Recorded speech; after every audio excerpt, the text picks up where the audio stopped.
Risk से इश्क कीजिए। इसमें सोशल मीडिया का क्या रोल है? हमारे फैमिली की नजर से उतर गई तो फिर कभी उठ नहीं पाओ। हाँ भी है, एक औरत ही होती है जो दूसरे औरत का पैर पकड़ के खींचे। Hello and welcome to another beautiful session. आज के जो हमारी गेस्ट हैं वो हॉस्पिटैलिटी सेक्टर की एक्सपर्ट हैं। उनके पास इतने मल्टीपल क्राउन्स हैं और मैं जितनी बार उनसे मिलती हूँ मैं काफ़ी ज़्यादा इंस्पायर्ड हो जाती हूँ। मैं उन चाहती हूँ कि डायरेक्टली मैं उन्हें इंट्रोड्यूस करूँ। So welcome Shweta Srivastava ma'am. Hello Shivangi ji, first of all thank you so much for inviting me here. Ma'am, सबसे पहला सवाल मुझे आपसे ये पूछना चाहती हूँ कि मैंने सुना है कि आप पीएचडी कर रहे हो हॉस्पिटैलिटी से। जी, जी। और मैंने ये भी सुना है कि आपका गोरखपुर में नंबर 1 होटल चल रहा है। जी। क्या इसका कोई लिंक है बिजनेस टर्म्स में? आखिर क्यों आपने ये सेलेक्ट किया है? नहीं, actually I just pursued bachelor of technology in mechanical engineering और and after that I just pursued master of business administration in HR and finance. तो I just got in one option कि भाई करना किस में है। तो मैंने एक पर्टिकुलर टॉपिक लिया कि क्यों ना हॉस्पिटैलिटी सेक्टर ही लिया जाए पीएचडी करने क्या के लिए। इसका रीजन ये था? हॉस्पिटैलिटी एग्जैक्टली आप सही सोच रहे हैं। होटल की बिजनेस है तो मैं हॉस्पिटैलिटी सीख लूंगी और लेटर ऑन लीड कर लूंगी। बिल्कुल, पीएचडी का मतलब ही यही है कि आप इन फ्यूचर उसे प्रैक्टिकली कहीं अप्लाई कर सके। तो उस चीज को इम्प्लीमेंट करने के लिए भाई आपने जो भी अपनी पढ़ाई की आप कहीं ना कहीं इम्प्लीमेंट तो करना चाहेंगे। टेक था या सर ने मतलब पुश किया है कि इसी साइड में चली जाओ, मेरा हेल्प हो जाएगा? It's totally my decision. और मैं अभी फिलहाल गोरखपुर यूनिवर्सिटी से ही पीएचडी की स्टूडेंट हूँ और रिसर्च स्कॉलर हूँ। और मेरा आगे भी यही रहेगा कि जो भी हम लोगों ने वहाँ से सीखा है या जो भी हम लोग सीख रहे हैं उसे हम अपने बिजनेस में इम्प्लीमेंट कर सकें। That's why I just chosen it. अगर मान लीजिए मैम कि जैसे हमारे सामने अभी कोई बैठा है, कोई 12th पास्ड है या ग्रेजुएट है, हम जब होटल के बिजनेस को देखते हैं तो हमें सिर्फ उसकी लग्जरी दिखती है, पर क्या हम ये जान सकते हैं कि उसके पीछे का स्ट्रगल मोमेंट क्या है? जैसे कोई भी इवेंट जो हम देखते हैं, हम किसी वेडिंग्स में जा रहे हैं, बहुत सब कुछ बहुत ही परफेक्ट लगता है, मतलब फूडिंग से लेके अरेंजमेंट तक, पर क्या है उसके पीछे का स्ट्रगल तो आपको मेरे फादर इन लॉ ही बता सकते हैं, mister Pradeep Kumar Srivastava. He is now currently he is running my both hotels. Pradeep इनके head? Yes, mister Pradeep Srivastava, my father in law. मैं ये जानना चाहती हूँ कि क्योंकि सर लीड कर रहे हैं तो पीछे से वुमेन्स का क्या रोल है उसमें? वुमेन्स का रोल बहुत हो सकता है। इफ़ अगर आप एक प्रोफेशनली पर्सपेक्टिव से देखिएगा तो एक वुमन किसी भी बिजनेस को रन करा सकती है। बिकॉज मुझे जहाँ तक पता है, जब मैं शादी करके आई थी घर में तो मुझे ये सुनने में आता था कि जो मेरी मदर इन लॉ हैं वो हाउस कीपिंग डिपार्टमेंट देखती थी। जैसे उसमें भी कई सारे सेगमेंट होते हैं। हाउस कीपिंग में क्या होता है? हाउस कीपिंग में लाइक आपके जैसे रूम क्लीनिंग हुआ, ठीक है, आपके जो टॉयलेटरीज के जो भी आपके इक्विपमेंट्स हैं या जो भी सामान आ रहे हैं वो सब देखना हुआ। रूम जो टॉवेल्स गेस्ट को अवेलेबल हो रहे हैं कि नहीं हो रहे हैं, सोप है कि नहीं बाथरूम में एंड ऑल। तो इस तरह से वुमेन अगर प्रोफेशनली देख सकती है, और अगर आप पर्सनली देखिए तो एक आदमी के आगे बढ़ने में एक औरत का ही हाथ होता है। तो कहीं ना कहीं इसमें मदर इन लॉ का भी हाथ है, जो मेरे फादर इन लॉ इतने ऊंचाइयों पर है। राइट, बहुत सक्सेसफुल है सर जी। फर्स्ट स्टेप तो सबसे पहले you have to make a framework. आपको अपना एक फ्रेमवर्क बनाना है। First of all you should know in which type of things you get an interest. मतलब आपको किस चीज़ में ज़्यादा इंटरेस्ट है। आई मीन अगर आपको जैसे हॉस्पिटैलिटी सेक्टर में अगर आपको जाना है तो आपको खुद का ओन बिजनेस करना है, या आप एज अ मैनेजर उस बिजनेस को मैनेज करना चाहते हैं, या फिर आप किसी के बिजनेस को लीज पे लेना चाहते हैं। तो मान लीजिए कि मैं हूँ और मुझे हॉस्पिटैलिटी के मतलब अपना एक स्टार्ट करना है, अपना ही बिजनेस स्टार्ट करना है, तो उसके क्या प्रोसेस होंगे? सबसे पहले तो आप फाइनेंशियली स्ट्रांग होने चाहिए, क्योंकि मुझे पता है भाई बहुत पैसे बिकॉज उसके बिना तो कोई काम होना नहीं है।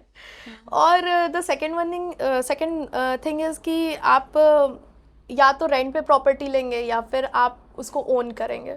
तो इट्स टोटली योर चॉइस कि आप करते क्या हो, और उस हिसाब से फिर अपना बजट आप रखोगे। बिकॉज रेंट जितने भी आपके ये रेंटल प्रॉपर्टीज होते हैं ना, उसमें रिस्क बहुत ज़्यादा होता है। लीस्ट क्या मतलब आप सजेस्ट करोगे कि, या मान लीजिए कि कोई ऐसा है जो अभी अफोर्ड नहीं कर सकता, तो उसे आप क्या सजेस्ट करोगे? सिंपल सपोज एक रेस्टोरेंट खोलना है, नॉर्मल रेस्टोरेंट खोलना है, तो मैं मान के चलती हूँ मिनिमम 1 करोड़, मिनिमम एक 1+। अच्छे रेस्टोरेंट्स के लिए। हाँ हाँ, ठीक या ठाक अगर आपको ठीक ठाक नॉर्मल में, मतलब एक नॉर्मल। बहुत ज़्यादा भी स्टैंडर्ड ना हो, बहुत ज़्यादा भी मतलब बिलो नॉर्मल भी ना हो, एक नॉर्मल रेंज में एटलीस्ट 1+ तो जाएगा। उसका इंटीरियर वगैरह कराना एंड ऑल सारी चीज़ें। अगर कोई ग्रेजुएट बच्चा है और वो तो नहीं अफोर्ड कर सकता इतना, तो बिल्कुल। उसके लिए क्योंकि तो हम वो जब छोटे देखते से शुरू करें। ऐसे बहुत सारे लोग हैं हमारे, ये ओए के जो ओनर है, आप उनके बारे में भी ओयो के, आपने हाँ सुना राइट, होगा। हाँ हाँ। लाइक तो मान लीजिए, चलिए कोई ग्रेजुएट है, जैसे जनरली जब भी ग्रेजुएशन में हम होते हैं या 12th के बाद जिसने कभी कुछ भी नहीं डिसाइड किया, हम कहीं भी जाते हैं, हमें लगता है यार ये वाला बिजनेस मस्त लग रहा है, बहुत पैसा है। तो बहुत पैसा है, ये तो रिजल्ट हो गया, बिल्कुल।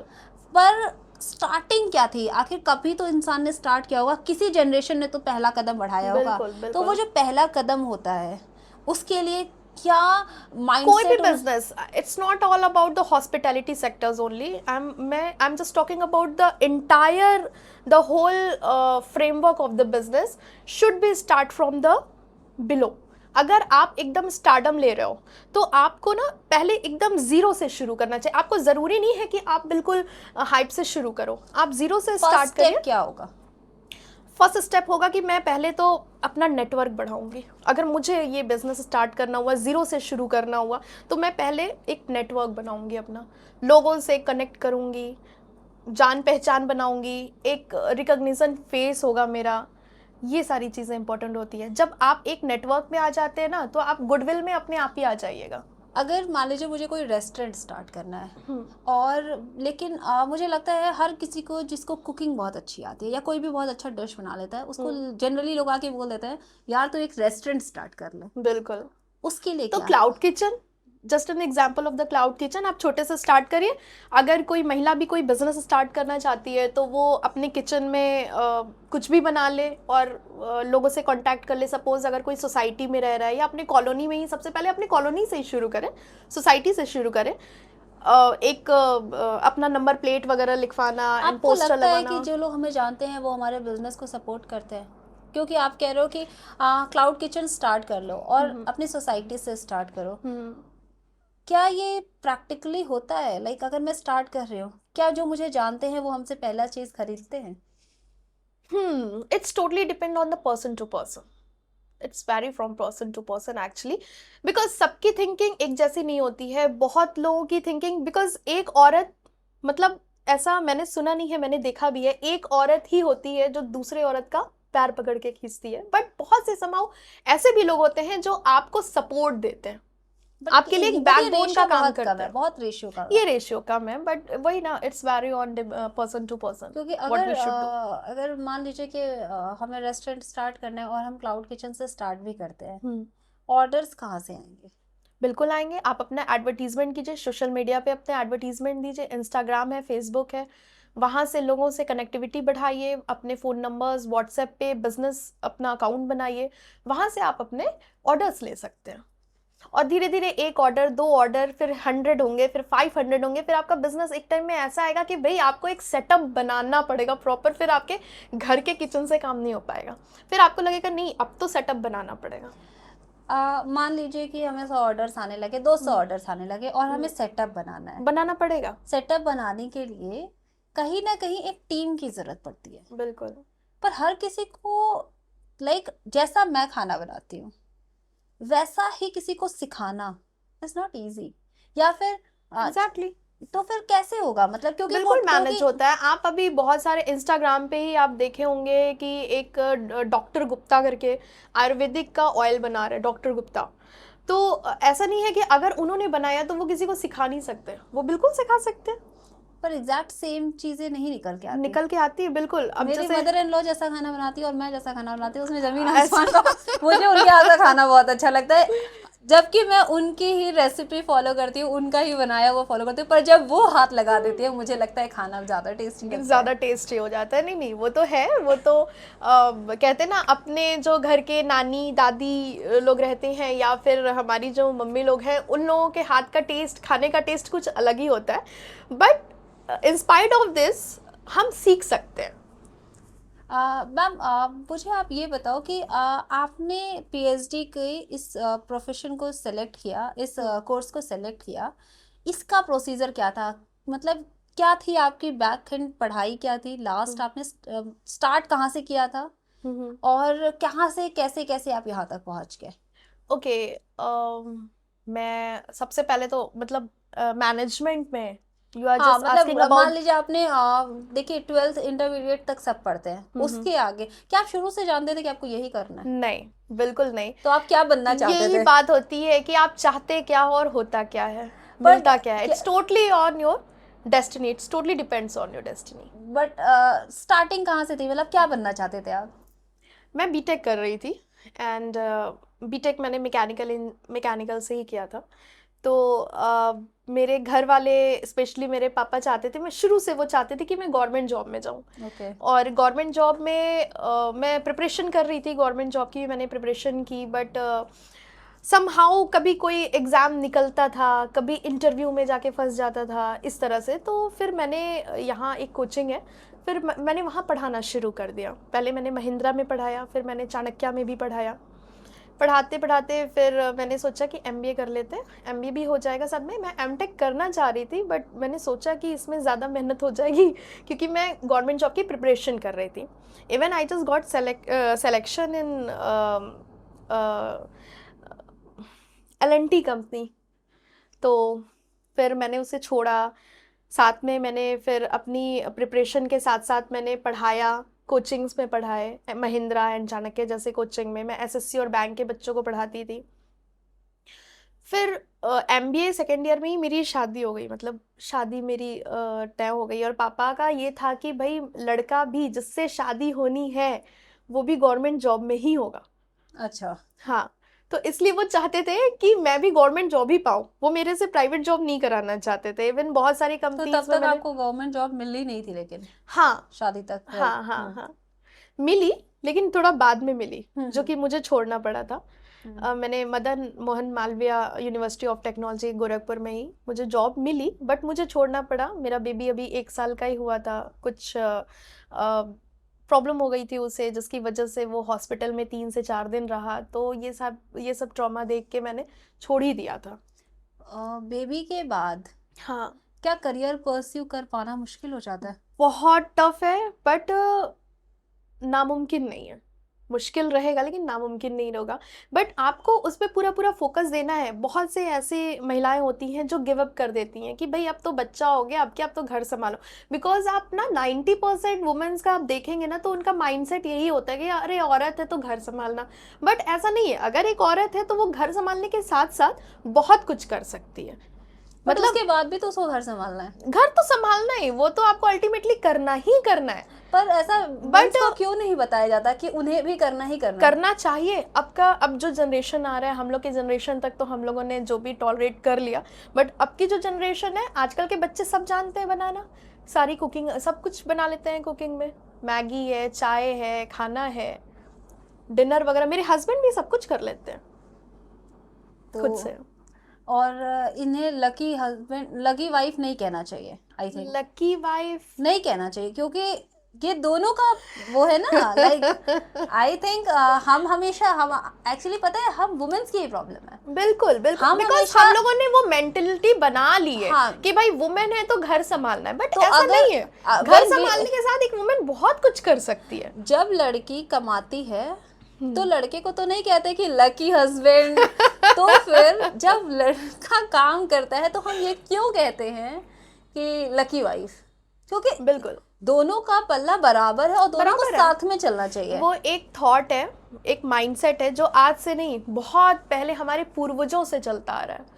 और वो आप माइंडसेट बदल नहीं सकते, जनरेशन बदल जाएगा लेकिन सोच वहीं की वहीं रहेगी। आज भी जेंडर डिस्क्रिमिनेशन है, कल भी था और देखिएगा आगे भी रहेगा। फ़र्क इतना है, पहले ज़्यादा था, अब थोड़ा मॉडरेट है, आगे चल के थोड़ा सा कम हो जाएगा, बट रहेगा ज़रूर। ये चीज़ें तो हैं। अगर मान लीजिए कि किसी को करियर पाथ सेलेक्ट करना हो, तो आपके अकॉर्डिंग, क्योंकि आपने इतने सारे करियर पाथ्स को बीच बीच में स्विच किया है, तो अभी आपके हिसाब से बेस्ट क्या हो सकता है? हाँ, मैंने एक्चुअली जैसे मैंने ना अपने पैशन को सिर्फ पैशन रखा, प्रोफेशन नहीं बनाया। लाइक जब मैं ये मिसेस उत्तर प्रदेश का मैंने जब क्राउन विन किया, बहुत कैसे लोगों ने एंटर मेरे कर को गए आप इसमें? ये पैशन था मेरा शुरू से, बचपन से। तो मतलब बचपन तो में ऐसा कैसे, था। मतलब क्या क्या कोई एडवर्टीजमेंट देखा था जहाँ से फॉर्म भर दिया, क्या हुआ था मतलब? नहीं नहीं नहीं, ऐसा कोई एडवर्टीजमेंट वगैरह नहीं देखा था। हाँ, ऑनलाइन था। ऑनलाइन तो मैं देखती रहती थी, चेक करती थी। मेरा आज से नहीं, ये बहुत पहले का, मतलब पढ़ाई से, मतलब when I was in class 1 और 2 ना, तब से ये मेरा पैशन रहा है कि भाई कितना अच्छा लगता है मॉडलिंग करना, ऐसे करके चलना एंड ऑल। तो मैं बहुत फॉलो करती, प्रियंका चोपड़ा को मैं बहुत फॉलो करती थी। उसके स्टाइल, उसकी हेयर स्टाइल, उसके प्रोनाउंसिएशन, सारी चीज़ें मुझे बहुत अच्छी आज भी लगती हैं। पॉइंट तो मैं आई हाँ आल्सो हाँ हाँ see all her episode inspired from her. Inspired from, हाँ, राइट? तो मैं बचपन से, बट मेरे पापा को पसंद नहीं था। मेरे पापा बिल्कुल नहीं चाहते थे कि मैं सिंगिंग में, डांसिंग में करियर बनाऊँ। Even I am also gold medallist in badminton under 18 national level पे मैं खेल चुकी हूँ, बट मेरे पापा ने कभी इसमें करियर बनाने ही नहीं दिया।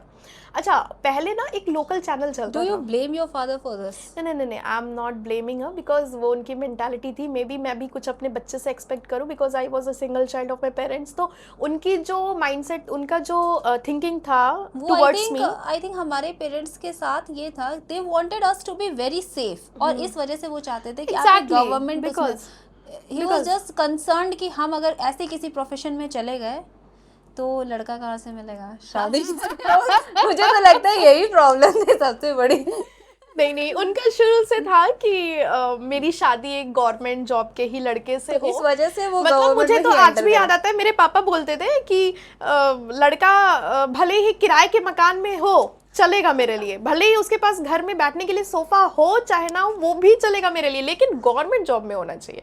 मतलब ऐसा, इवन उस टाइम मुझे याद आता है, बहुत सारे ऐसी भी शादियां थी जो इवन ऑफर में आते थे। जब मैं यहाँ पे महिंद्रा में पढ़ाती थी और चाणक्य में पढ़ाती, तो मेरे पास ऑफर, मतलब मेरे पास नहीं, इवन मेरे पापा के पास फ़ोन भी आता था कि अरे मेरा लड़का है अमेरिका में है, इतने लाख के पैकेज में। मेरे पापा सीधे मना, मतलब पूछते भी नहीं थे, बेटा तुम क्या चाहती हो, सीधे मना। क्यों? क्योंकि प्राइवेट जॉब में करना ही नहीं है ये Government चीज़ें। job वो चाहिए। लाखों नहीं करोड़ों रुपए पैकेज बनाए, मुझे नहीं, मतलब वो माइंडसेट होता है। वो मैं mindset ऐसा नहीं है, कह रही हूँ, हाँ। वो उनकी मेंटालिटी थी।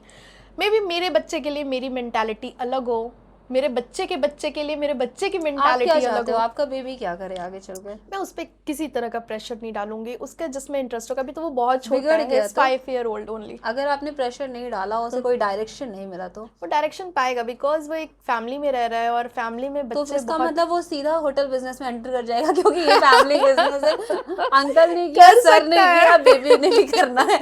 नहीं, मतलब कर क्लियर है कि सकता तुम है। कोई भी नहीं नहीं, मेरे हॉस्पिटैलिटी के किसी भी हस्बैंड, सेक्टर में आ नहीं नहीं, सकते हो। मेरे हस्बैंड बिजनेस के साथ साथ रेलवे में भी हैं, because he has completed his graduation from NIT, national institute of technology. तो इतने वो अच्छे पढ़ने बिजनेस में के बहुत बाद अच्छे, मतलब वो 10th और 12th के टॉपर थे, और इस लेवल के टॉपर थे कि पेपर में नाम निकलना, कोचिंग्स में उनकी फ़ोटो छपना, मोमेंटम कोचिंग वाले ने उनकी फ़ोटोज़, मतलब वो पढ़ने में बहुत तेज़ थे। तो उन्होंने फिर एनी रेलवे, उन्होंने भी बहुत सारी जॉब्स छोड़ी। आपके हस्बैंड आपसे क्या बातें करते हैं कि A square plus B square, ऐसी बातें तो नहीं होती? प्लस बी का whole square is equal to A square plus B square plus 2AB, right? If I am right, क्योंकि बहुत पुअर हूं मैं मैथ्स में। हाँ, नहीं, बात तो खैर इस तरह की, ये बात तो है सीरियसली, सेम प्रोफेशन में शादी करने में ये प्रॉब्लम तो थोड़ा ना वो ईगो क्रैश होने लगता है। बिकॉज उन्होंने सिविल से इंजीनियरिंग करी है, मैंने मैकेनिकल से इंजीनियरिंग करी है।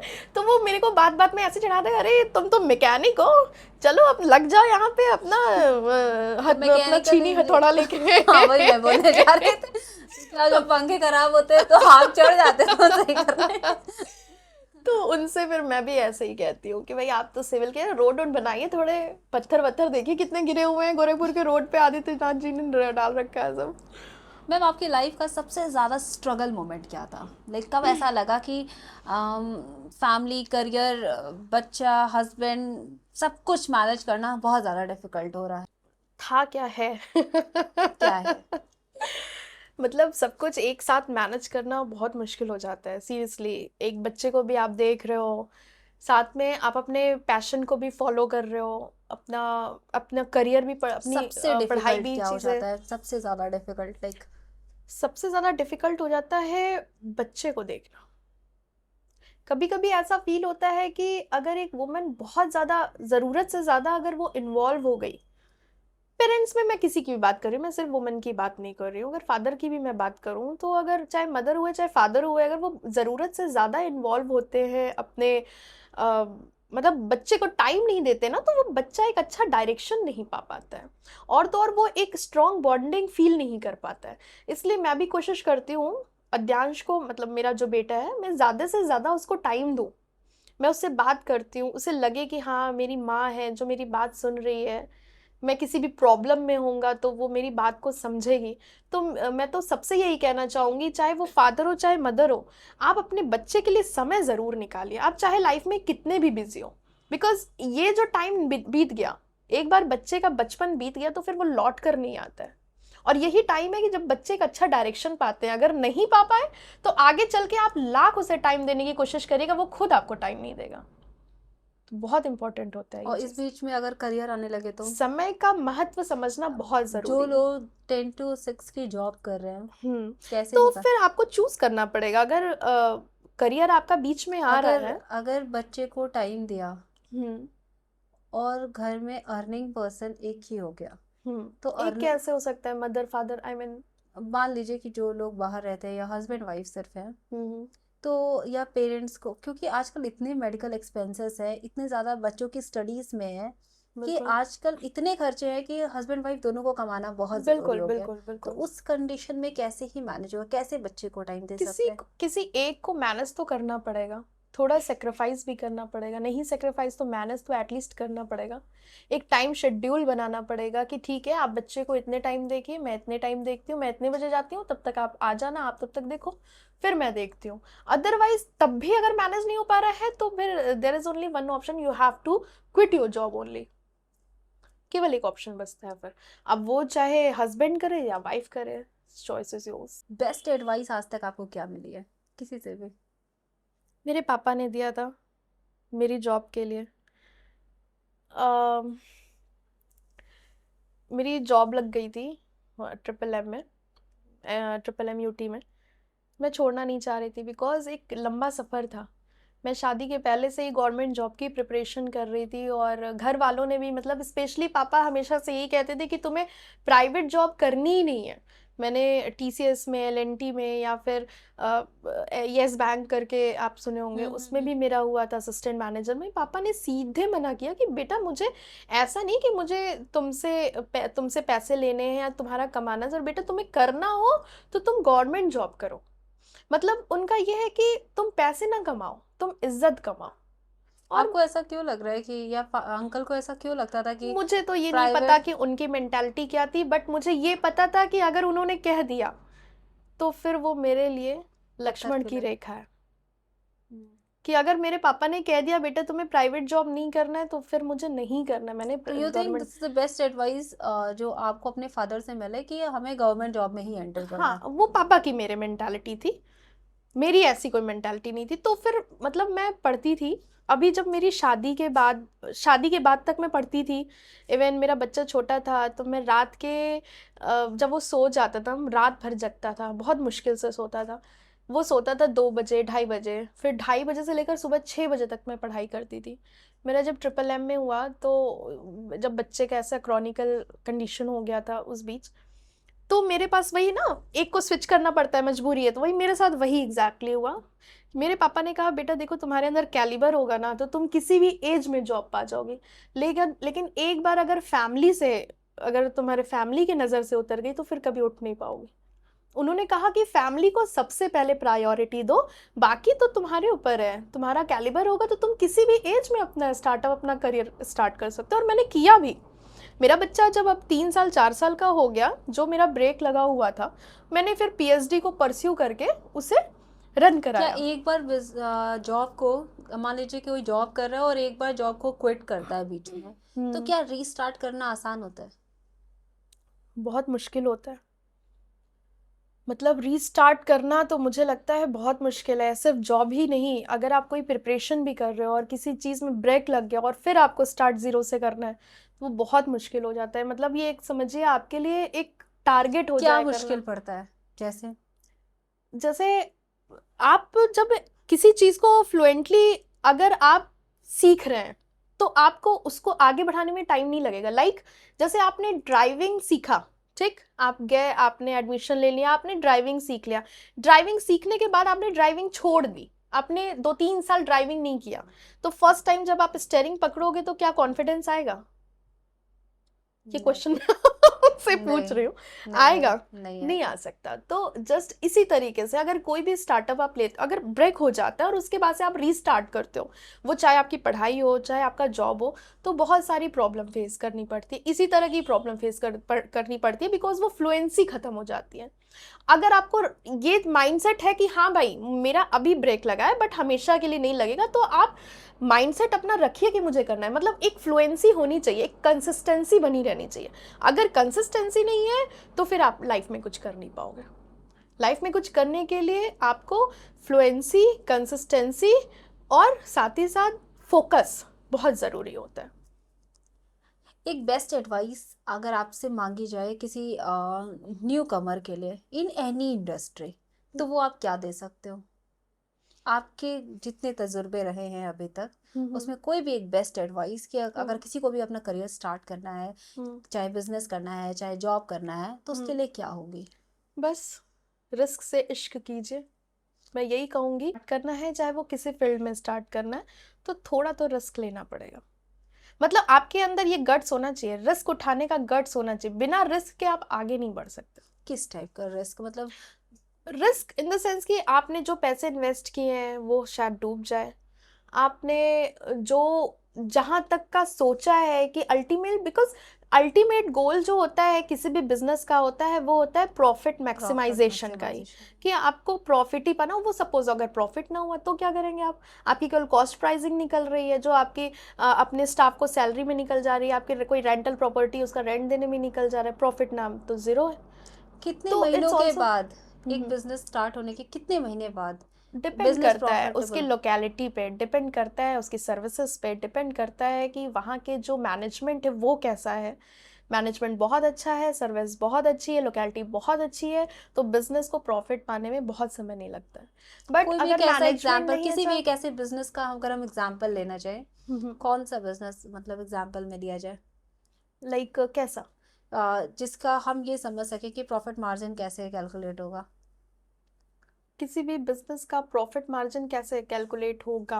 हम्म। बिकॉज ये एक कॉन्फिडेंशियल। मान लीजिए कि मुझे कोई फैब्रिक का बिजनेस करना है, लाइक किड्स वेयर।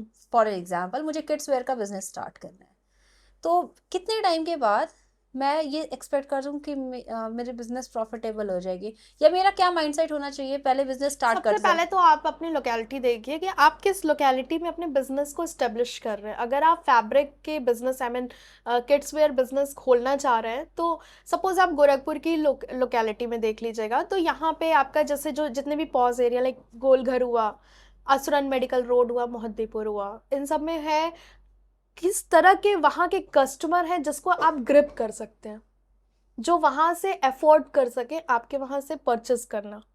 जैसे बहुत सारे आप ब्रांड है ना, आप देखोगे बहुत सारे ब्रांड है, आपको विजय चौक पे नहीं दिखेंगे, अली नगर में नहीं दिखेंगे, बट आपको यही सारे ब्रांड आपको असुरन साइड दिख जाएंगे, आपको मोहद्दीपुर गोलघर साइड दिख जाएंगे। बिकॉज वो जो ब्रांड पॉश होते हैं, इलाका है। हाँ, वो ब्रांड ब्रांड क्या करता है, वो कस्टमर को अट्रैक्ट करता है, वो वहां से ग्रास्प करता है कस्टमर को, और उस तरीके से वो अपने लॉयल कस्टमर बनाता है।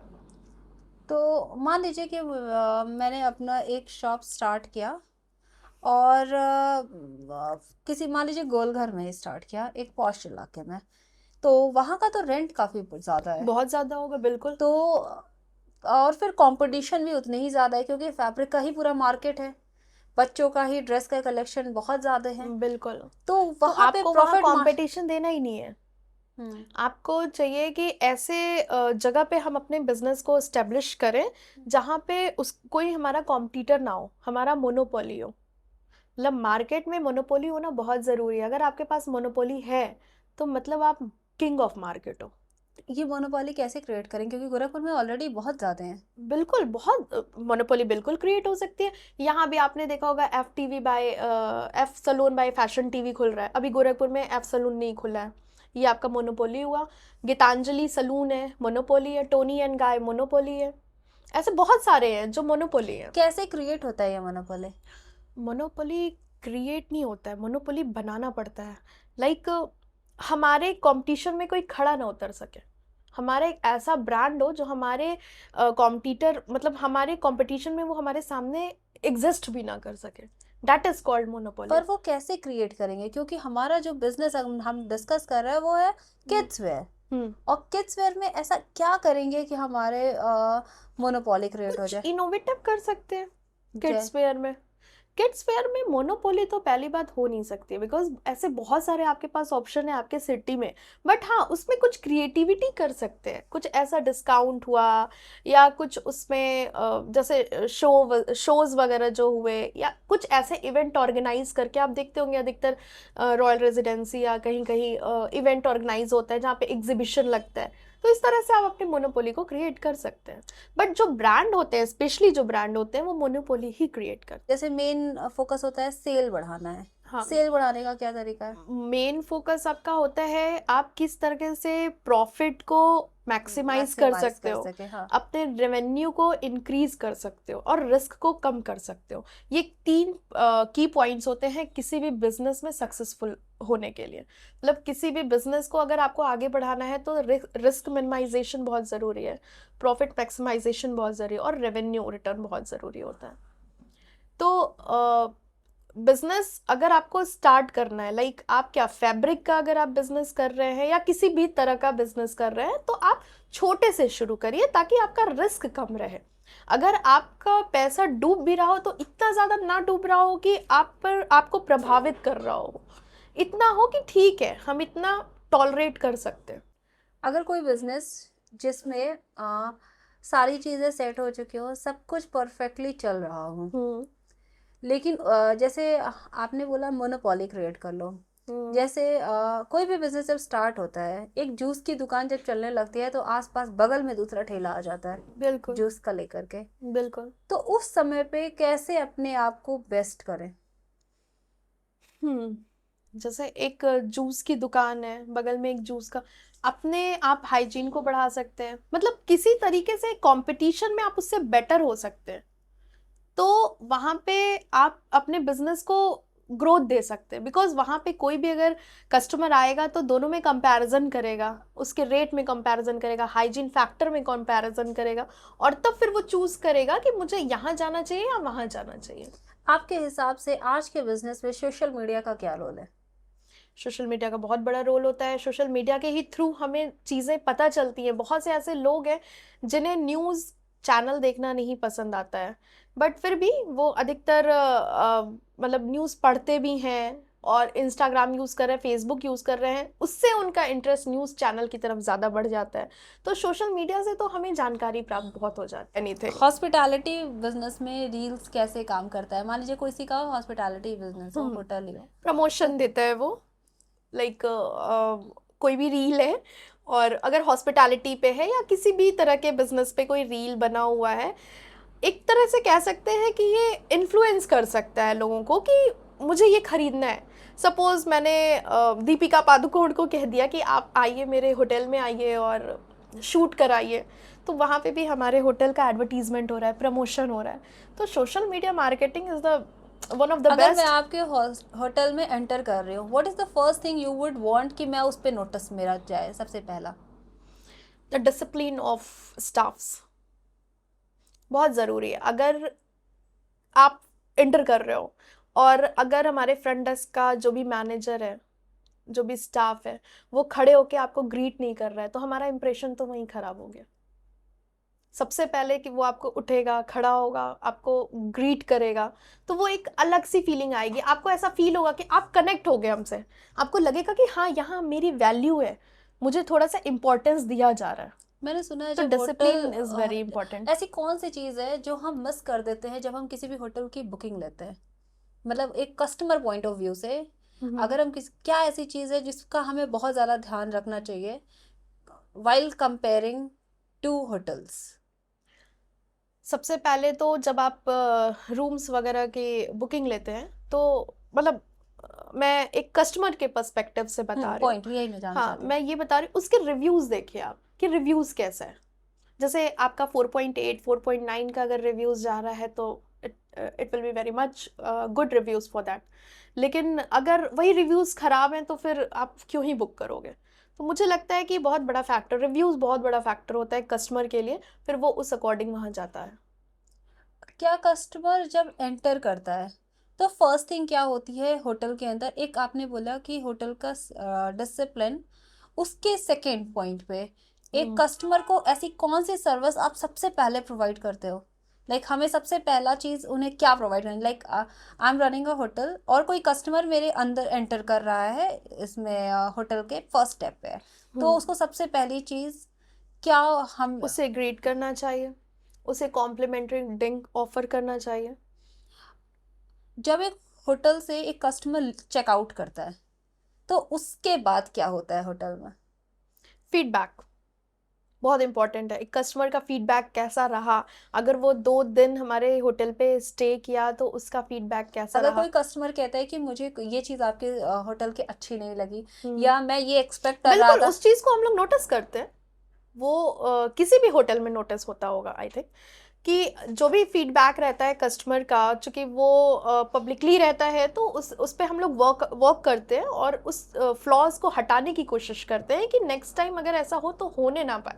मतलब कई बार हमारा जो कुछ कस्टमर किचकिच हो जाता सेटिस्फाई है, होता है, बिल्कुल और होता जब ऐसी है। किचकिच होती है तो कई बार जहाँ कस्टमर चार गलत बर्तन होता वहाँ है। खटकेंगे ही नहीं, ऑब्वियसली। कई बार ऐसा होता है कि कस्टमर कुछ ऐसे डिमांड्स लेके चले आते हैं कि हम उसे फुलफिल नहीं कर सकते according to the norms of the hotel, तो वहाँ पे उस टाइम पे आप कैसे हैंडल करोगे?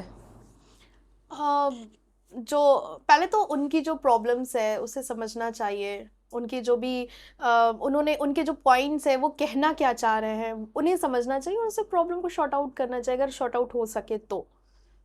और उसके बाद भी अगर कस्टमर नहीं सेटिस्फाइड है और एक नेगेटिव रिव्यू लिख देता है एंड यू फील कि नेगेटिव रिव्यू जो भी लिखा है वो एक होता है ना कि गुस्से में लिख दिया, हम्म। तो उस पे क्या एक्शन हो सकता उस है? पर हम लोग कोई एक्शन नहीं लेते हैं, बिकॉज हम लोगों को भी आगे के बिजनेस देखने रहते हैं, आगे के भी कस्टमर को डील करना होता है। और फिर एक अगर 10 व्यूज हमारे अच्छे हैं उसमें से एक व्यूज किसी का खराब भी है तो इट विल बी मैनेजेबल, कोई प्रॉब्लम नहीं।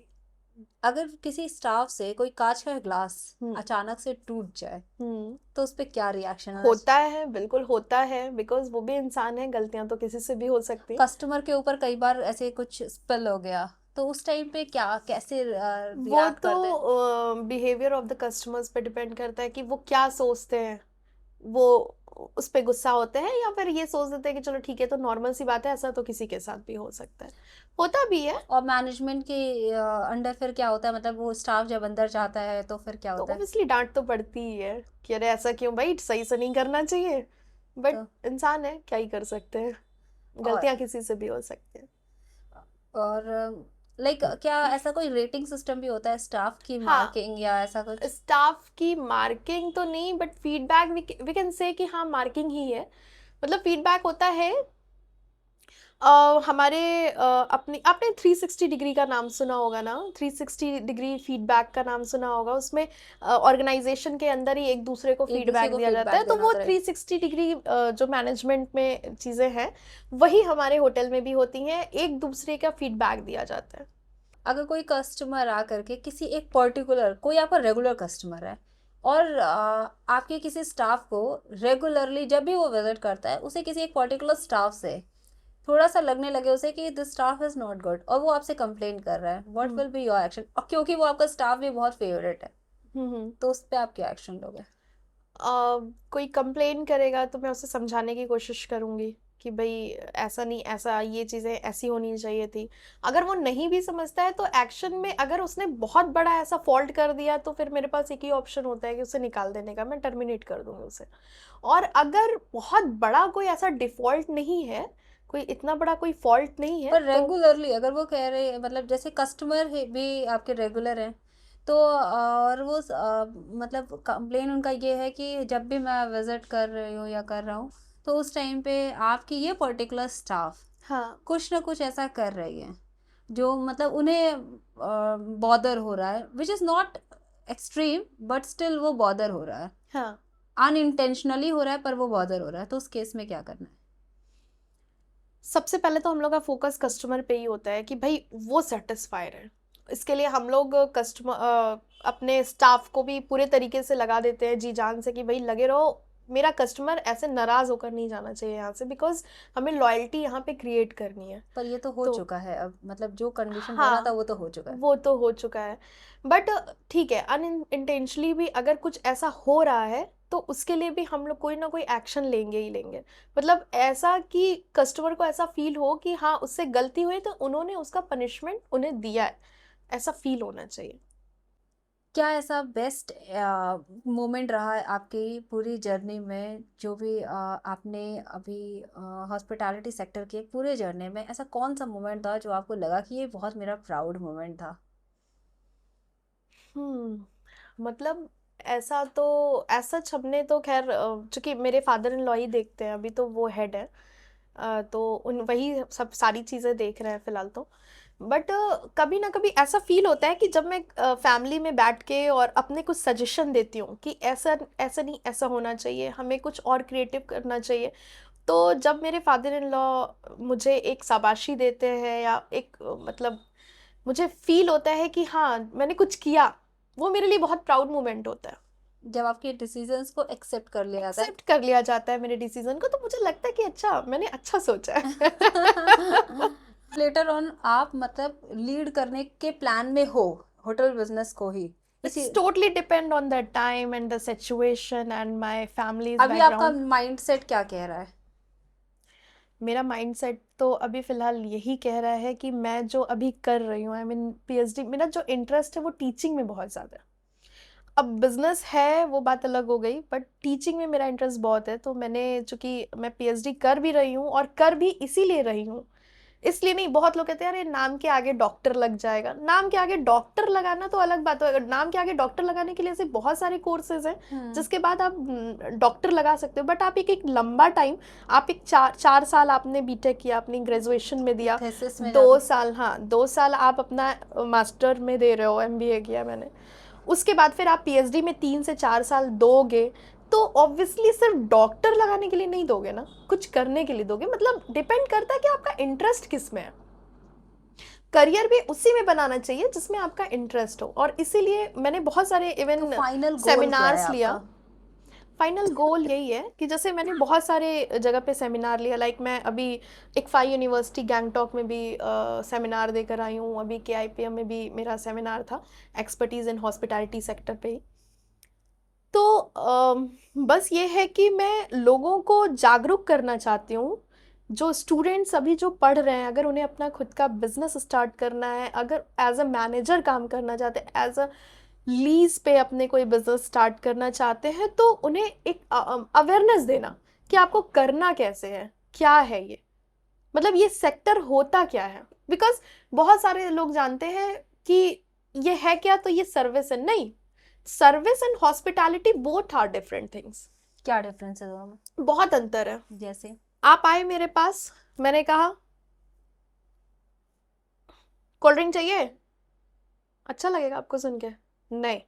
क्या ऐसे कहते हैं कोल्ड ड्रिंक लेना है, आप क्या बोलोगे? नहीं, अच्छा लगा, but hello ma'am, can I take it? Point मैं तुरंत अच्छा हाथ लगा बढ़ा के आगे तुरंत, ले लूंगी, right? Exactly that is hospitality. And service में क्या, आप जैसे हॉस्पिटल में आप जा रहे हो, वहां पे पेशेंट को इंजेक्शन लग रहा है, इंजेक्शन लग रहा है, तो क्या वो पेशेंट को अच्छा लग रहा है? नहीं, वो नर्स सर्विस दे रही है, but it is not the part of hospitality. Hospitality means आप अपने कस्टमर को, अपने गेस्ट को, अपने क्लाइंट को सेटिस्फाई करो, खुशी दो, उन्हें एक प्लेजर फील कैसे होना चाहिए। सिखाते हैं ये? क्या? मान लीजिए अगर मुझे अपने स्टाफ्स के अंदर हॉस्पिटैलिटी डालनी हो, सिखानी हो उन्हें, तो ग्रूमिंग कैसे, कराई जाती है, grooming training is must for क्या एनी होता है उस पे, बिजनेस। कैसे कैसे स्टेप्स हैं? ग्रूमिंग दी जाती है। सबसे पहले तो आप अपना बिहेवियर सही रखिए, आप अपने यूनिफॉर्म सही रखिए, आपका कॉलर खुला नहीं होना चाहिए, आपके मुंह में गुटखा पान इस तरह की चीज़ें नहीं होनी चाहिए, कहीं भी च्युइंगम। स्मोकिंग नहीं ना, च्युइंगम नहीं होनी चाहिए। मतलब आपको एकदम पहले तो वेल डिसिप्लिन्ड रहना चाहिए। आपके हेयर बहुत ऐसा नहीं कि आप खूब लंबे लंबे बाल रख लो, दाढ़ी रख लो, ऐसा नहीं। आपको एकदम नीट एंड क्लीन होके आना है। अगर आप बियर्ड रखने के शौकीन हो तो उसको सेट करके रखो, हेयर कट अच्छे से रखो, यूनिफॉर्म आपका एकदम क्लीन होनी चाहिए। तो मतलब वो फर्स्ट इंप्रेशन होता है कि कोई भी अगर कस्टमर हमारे वहाँ आ रहा है तो सबसे पहले आपको देख के वो प्रभावित उसी चीज़ से होगा। और उसके बाद फिर आपकी बोलचाल की भाषा हुई, आप कितने पोलाइटली उन्हें कोई चीज़ कह रहे हो, कैसे ग्रीट कर रहे हो, ये सारी चीज़ें भी वहाँ पर मैटर करते हैं। तो so basic the difference between the service and hospitality is that कि how to satisfy your customer. आप हॉस्पिटल है, हॉस्पिटल में भी तो सर्विस दी जाती है, but it's not the part of hospitality. वहाँ पे सिर्फ सर्विस है, बिकॉज वहाँ पे हम सेटिस्फाई तो नहीं कर रहे ना, वहाँ पे पेशेंट के नीड के अकॉर्डिंग, उसके रिक्वायरमेंट, उसके ज़रूरत के अकॉर्डिंग हम उसे क्या कर रहे हैं, उसे दवा दे रहे हैं। बट यहाँ पे क्या है, यहाँ हम प्लेजर दे रहे हैं आपको, आपको आपके अकॉर्डिंग रूम्स दे रहे हैं, आपके अकॉर्डिंग आपके ड्रिंक्स हम आपको सर्व कर रहे हैं। तो ये बेसिक डिफरेंस होते हैं। हम सर्विस में कस्टमर के सेटिस्फेक्शन पे फोकस नहीं करते, जबकि हॉस्पिटैलिटी में हम कस्टमर के सेटिस्फेक्शन को फोकस करते हैं। स्टार्टिंग हमने क्या था कि हॉस्पिटैलिटी और सर्विस में डिफरेंस तो समझ में आ गया। मीन्स हॉस्पिटैलिटी सर्विस भी है एंड साथ में सेटिस्फेक्शन भी है, but service is not the hospitality, we can say. तो हॉस्पिटैलिटी सिर्फ होटल्स के अलावा हर हाँ फील्ड में बिल्कुल, आती है, I tour guess. And travel, बिल्कुल बिल्कुल बिल्कुल। आई थिंक हर फील्ड में, लाइक हाँ। In my photography business, hmm if someone enters in the room, hmm तो वहां पे भी एक हॉस्पिटैलिटी एंटर होती बिल्कुल है तुरंत बिल्कुल। ही। हाँ, ये द भी वे यू, हॉस्पिटैलिटी है। पहला आप जो पानी का ग्लास भी लेके आ रहे हो उसमें हॉस्पिटैलिटी है। बिल्कुल द वे यू हॉस्पिटैलिटी है। लुक, द वे ग्रूमिंग जो आप बता रहे हो, वो सारी बिल्कुल चीजें भी बिल्कुल। हॉस्पिटैलिटी में आपने कस्टमर एड ऑन कर दिया कस्टमर सेटिस्फेक्शन को, दैट मीन्स कि you have just converted your business from service to hospitality. मैं ये भी जानना चाहती हूँ कि आज लड़के और लड़कियां दोनों कमा रहे हैं, बिल्कुल पर खर्चे फिर भी उतने ही, खर्चे भी इतने बढ़ गए हैं कि पैसे की बचत नहीं हो पाती है। बिल्कुल। मतलब कोई 1 लाख कमा रहा हो या 1.5 लाख कमा रहा हो, पर जेब में बस एट दी एंड बहुत कम रहा है, ऐसा क्यों हो रहा है? देखिए, मैटर ये नहीं करता है कि आप कमाते कितना है, मैटर ये करता है कि आप बचाते कितना है। आप सपोज 20,000 पर मंथ ही कमा रहे हो और उसमें भी अगर आप 15,000 बचा ले रहे हो, सिर्फ 5,000 का ही खर्चा हो रहा है आपका, तो वो तो बहुत बेटर है। इट्स फार बेटर उन लोगों से जो 1.5 लाख 2 लाख रुपए कमाते हुए, मंथली पाते हुए भी वो 15,000 की बचत नहीं कर पा रहे, उनसे तो बेटर है। तो मैटर यही करता है कि आप अपने कमाए हुए पैसों में बचा कितना रहे हो। पर ये मतलब कैसे मैक्सिमाइज करें, बचत कैसे कहते हैं श्रम से लोग कमाते हैं और संयम से लोग बचाते हैं। तो सबसे पहले तो अगर परिवार की अगर हम बात करें, किसी भी तरह के परिवार की, चाहे वो जॉइंट फैमिली की बात करें या न्यूक्लियर फैमिली की बात करें, संयम बहुत ज़रूरी है। किसी को देख के हमें कभी भी ना अपनी तुलना नहीं करनी चाहिए, या बहुत अपने अंदर वो हवस वाली बात नहीं रखनी चाहिए कि हमें भी चाहिए, हम भी ऐसा कर ले। हम जितना भगवान ने चद्दर दिया है उतना ही पैर फैलाओ। सक्सेस का क्या डेफिनेशन है? सक्सेस, मुझे लगता है सक्सेस वही है जिसमें सेटिस्फेक्शन है। If you are just satisfied what you are just doing, that means you are successful woman. Exactly point. मुझे भी लगता है सेटिस्फैक्शन ही सक्सेस है। बिल्कुल तो मैं आज आपके बारे में काफी कुछ पूछ ली हूँ। इन बिल्कुल केस शाबाश। अगर मेरे कमेंट सेक्शन भर गए कि मुझे ये वाले क्वेश्चंस का जवाब भी चाहिए, तो मैं नेक्स्ट इनवाइट करूंगी, तो आप मुझे कितनी जल्दी मिल Sure, जाओगे? बिल्कुल बिल्कुल बुला लीजिएगा। So just winding up this session, काफी कुछ हमें जानने को मिला। हमें पता चला कि कैसे हम एक सक्सेसफुल इंसान बन सकते हैं, कैसे हम पैसे को बचा सकते हैं, कैसे हम होटल्स में एंटर कर सकते हैं, कैसे हम किसी भी बिजनेस को सीख सकते हैं। इतना कुछ जानने के बाद भी अगर आपके मन में कोई भी क्वेश्चन रह जाता है और आपको लगता है Shweta ma'am is the one जिससे आपको जानना है, बिल्कुल कमेंट करिए और पूछिए अपने क्वेश्चंस को। हम फिर से उन्हें इनवाइट करेंगे आपके लिए इस पॉडकास्ट में again and again. So bye bye, and if you like this session, do like, comment and subscribe to this channel. Bye bye.